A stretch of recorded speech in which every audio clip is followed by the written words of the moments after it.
Hello, my lovely kids. I'm your English teacher Medhavi, and I'm here with another chapter of your English grammar, future tense.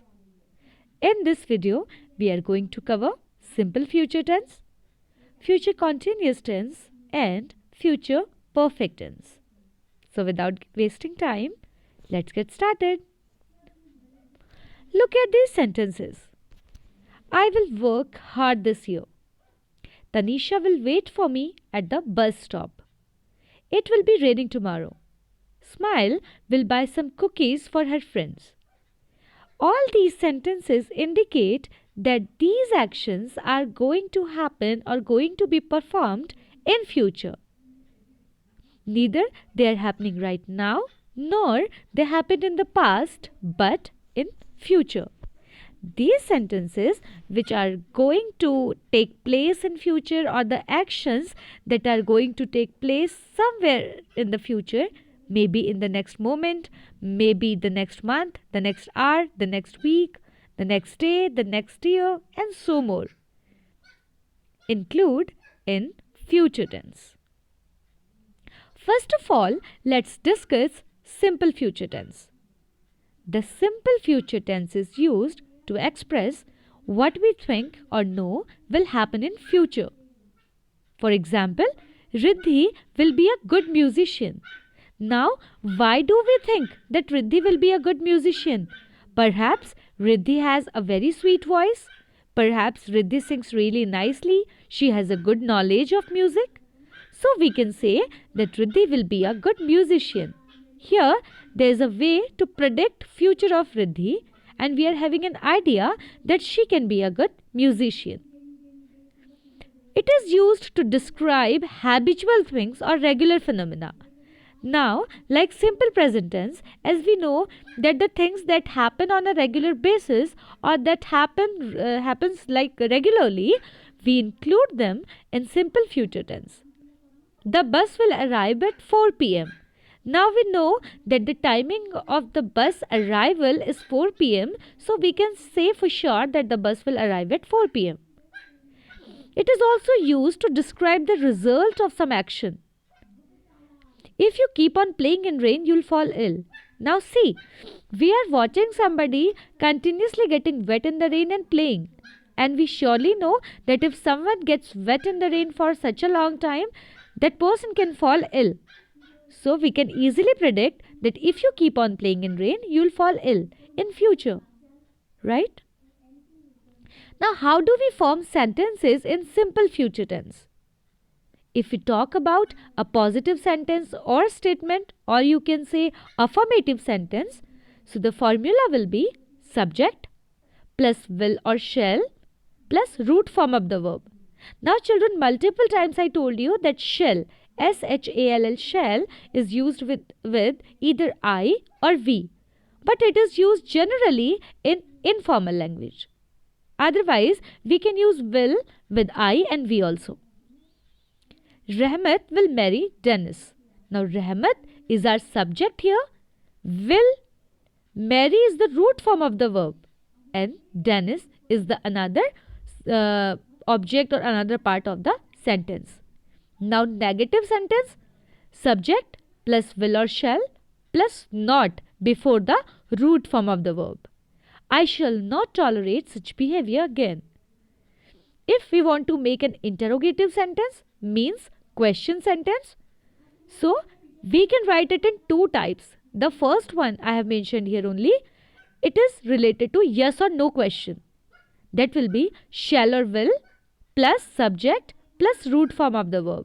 For example, will they attend the function? This is a yes or no type question. You can say yes, they will attend, or no, they will not. So here we are using shall or will at the first. But if we have a detailed question or any question with a question word, so before shall or will, we will use that question word. Like, what will you have for dinner tonight? Okay. Future continuous tense. The future continuous tense expresses an action that will be going on at some times in future. For example, I'll be waiting for your call. It is also used to show something that will take place in future as a matter of routine or pre-planning. As we discussed in simple present tense and simple future tense also, that if you are already aware of some things, if you already know the routine of some things, the natural phenomena, the habitual phenomena, so we can easily predict in future continuous tense. For example, father will be returning home from office at 6 p.m. Now see children, every day we see father going office and coming back home at 6 p.m. So we are aware of the timing of father, it is his routine, right? So we can include it in future continuous tense and we can say father will be returning home from office at 6 p.m. Now how do we form sentences in future continuous tense? The positive sentence, or you say statement, or you say affirmative sentence. First of all, subject plus will be, and then root form of the verb plus ing. For example, my mom will be cooking food for us. Now my mom is the subject here, will be, then with the root form of the verb cook we have used ing, and food for us is the rest of the part of the sentence. For negative, subject plus will or shall plus not, be plus root form of the verb and ing. I shall not be going to the market. Interrogative sentence means the question sentence. The same thing children. Here with yes or no type question I have used will or shall at the first. If you are framing a question with a question word, so first of all you will put a question word, then will or shall plus subject plus be, root form of the verb and ing. Will the bus be reaching on time? Or when will be the bus reaching? Okay. Future perfect tense. Now children, if you have watched the previous videos carefully and if you are attentive in the class, so multiple times I told you that whenever we are talking about perfect, whether it's present perfect, past perfect or future perfect, it simply means that we have completed an action or the work is completely done immediately. So with that, we generally used past participle. Even always we use past participle.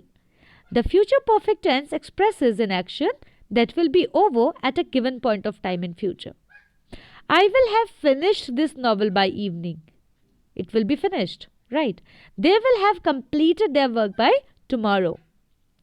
How do we form sentences in future perfect tense? These are similar to the previous one, only we are changing the form of the verb. Subject plus will or shall plus have and past participle form of the verb because it is perfect.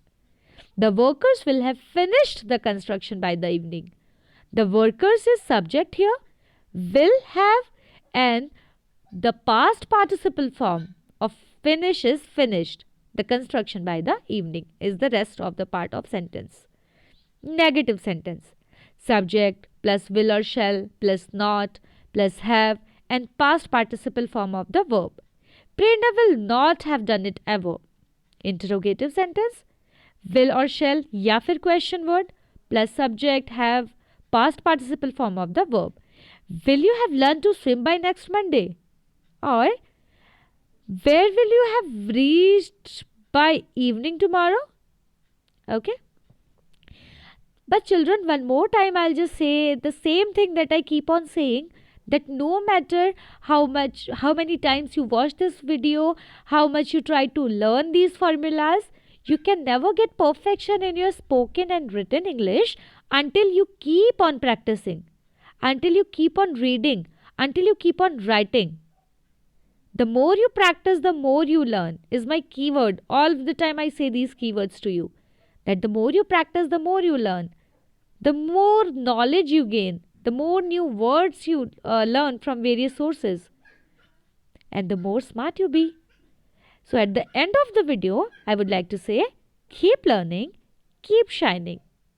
Take care of yourself and your family. I'll see you soon with another video with a lot of blessings. Thank you.